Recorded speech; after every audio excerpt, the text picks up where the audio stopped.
Nanoleaf Lines. I know I'm late to the reveal party, but you know what? The party never starts until I show up. All right, guys, got the Thin Mints. Woo! Guys? I was probably at the wrong house or something. Anywho, let's take a look at these bad boys and let's see what they have to offer. The Smarter Kit includes 9 light lines and everything else you need, like connectors and power. Even includes suggested designs. I think I created something a little bit more original. It's a line. I think it's innovative, artistic, and describes your product better. You're welcome. I think I nailed it. Go ahead, Nanoleaf. You can use that in your suggested design. I won't charge you anything like that. No? They also have an expansion pack, so you can add even more lines if you want to have a bigger design. I wanted to install these bad boys on this accent wall back here, but they didn't quite line up with the angles that I have. The angles didn't quite line up here. So we're gonna go ahead and install these on the white wall on the side here. The RGB will bounce off a white wall the best anyways. So we're gonna make a cool design here, and then we're gonna test out to see if this increases our FPS. Let's do it.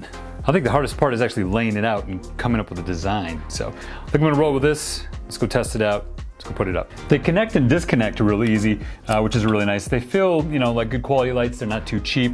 And then, I get that these are expensive. Typically, Nanoleaf, has kind of expensive products and stuff. I get that. But one of the things that you get what you pay for. A lot of things like this are, good quality lights and research and development. Nanoleaf has always been kind of a pioneer in a lot of things that they do, like with their shapes and, with the triangles and a lot of things they do that are pretty much the first to do some of these things, and then people follow. So I understand that, it's costs money to do all this stuff, research and development. Some of the gripes though, obviously, are, the cost and also connectivity. So that's one thing we're going to test. We're going to test connectivity to these. I've heard that a lot of times they disconnect, can't reconnect. In the app, they don't always show up. So that's one of the things we're going to test. That's one of the things that Nanoleaf can probably improve is their connectivity, because I have heard complaints about that. So let's continue setting these up. Let's see how cool they look, test the connectivity, and then check out the FPS, see if they boost it.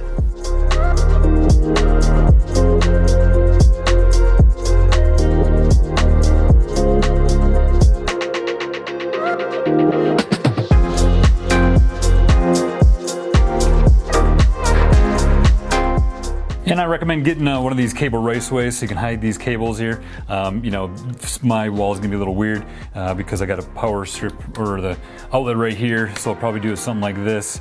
But you can kind of like put it, if you're headed up in the middle of the wall, you can use this, run the cables through, and then paint this to blend in with the wall. All right, all done. They do look pretty cool. So this is another RGB option you can have to improve the aesthetics of your setup. So sweet. So I do experience this error where the device is unreachable quite often. When playing with different scenes and stuff like that, the device becomes unreachable quite often and get this error popping up.